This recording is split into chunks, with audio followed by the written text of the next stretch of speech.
Europe 1. Dadju et Théo Franck sont les invités de Culture Média sur Europe 1 pour le documentaire. Ça va bien se passer à voir dès ce soir sur Canal+. Thomas Hill, il est 9h30, c'est l'heure du journal des médias de Julien Pichenet. Oui, et on va pouvoir enfin avoir les audiences d'hier parce que ça y est, elles sont tombées. Et c'était fin avec le football et le match amical Allemagne-France qui a passé la soirée en tête.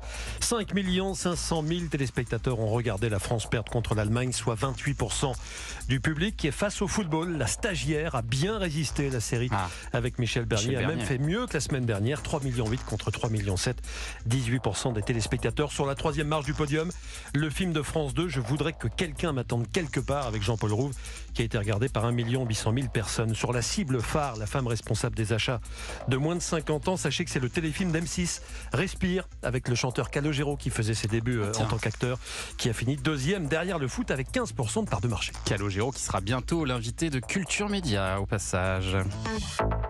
Allez, on commence ce journal des médias par une exclusivité Europe 1, la réaction de Dominique Tapie à la série Netflix consacrée à son mari. Cette série télévisée créée par Tristan Seguela et Olivier Demangel est visible depuis ce matin sur la plateforme. Il s'agit d'une série en 7 épisodes qui retrace le parcours de l'homme d'affaires Bernard Tapie sur la période 1966-1997, c'est-à-dire de sa brève carrière de chanteur jusqu'à son arrivée à la prison de la Santé. C'est l'acteur Laurent Lafitte qui incarne son rôle. Laurent Lafitte qui assurait hier chez nos confrères d'RTL que Dominique Tapie, veuve de Bernard, avait été touchée et rassurée en voyant la série.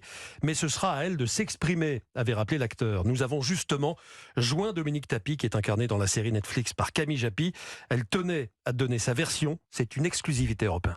Il faut reconnaître que la série est très bien jouée, que Lafitte, par certains moments, a vraiment bien représenté mon mari. Donc là-dessus, franchement, j'ai rien à dire. Simplement, après, ils ont pris des libertés sur les événements, sur notre vie, qui n'ont rien à voir avec la réalité. Alors, je tenais juste à signaler ça, et les personnes qui vont suivre cette série, je les encourage à lire quand même mon livre, qui est un livre de vérité, où je raconte tout, et c'est ça qui est important pour la mémoire de Bernard. Alors ce livre, c'est La fureur de vivre que Dominique Tapie a sorti en début d'année aux éditions de l'Observatoire.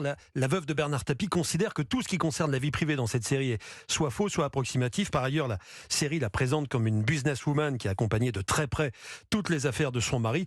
Même s'il s'agit d'une fiction inspirée de faits réels, Dominique Tapie a également tenu à apporter une petite rectification à ce sujet. Je ne me suis pas du tout retrouvée, déjà moi, dans mon rôle. Me mettre presque à un moment aux commandes des affaires, donc ce que je n'ai jamais fait de ma vie. Jamais. Donc vu ma situation, il faut quand même que les gens comprennent que non, je n'ai jamais signé ou participé de près ou de loin aux sociétés, aux reprises que mon mari avait récupérées. Dominique Tapie au sujet donc de cette série Netflix consacrée à son mari Bernard qui sort aujourd'hui sur la plateforme. Pas encore de biopic prévu pour l'instant sur Elon Musk, mais une nouvelle biographie de ce milliardaire qui fascine autant qu'il irrite sort aujourd'hui en France. Elle est signée par quelqu'un qui a eu l'occasion d'interviewer le nouveau patron de Twitter, ou de X maintenant, il faut dire, de nombreuses reprises, Walter Isaacson, déjà auteur d'une biographie sur le cofondateur d'Apple, Steve Jobs.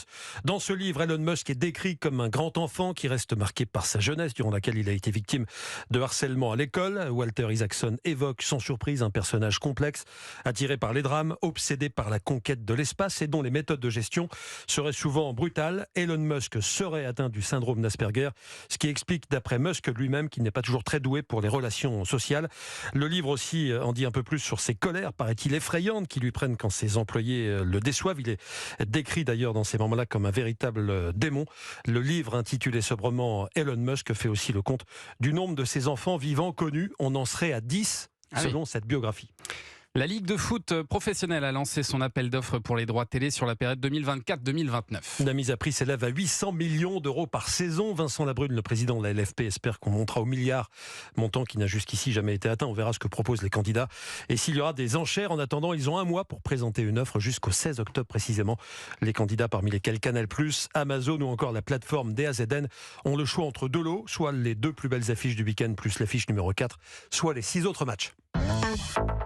En Espagne, un homme a été arrêté après avoir mis une main aux fesses à une journaliste. Nous sommes en plein direct. La journaliste Isa Balado est en duplex depuis les rues de Madrid sur la chaîne de télévision Cuatro quand un homme arrive par derrière et lui pose la main sur les fesses. La jeune femme lui demande, toujours en plein direct, de la laisser travailler. Elle lui demande de partir. L'homme s'exécute mais il lui caresse les cheveux avant de partir. Après cet incident dont plusieurs centaines de milliers de personnes ont été témoins en direct, la chaîne Cuatro a appelé la police qui a rapidement retrouvé et arrêté l'agresseur. Merci beaucoup Julien Pichenet pour ce journal des médias dont toutes les infos sont à retrouver évidemment dans la newsletter média. Inscription gratuite sur europe1.fr. On vous retrouve demain, même heure, même endroit.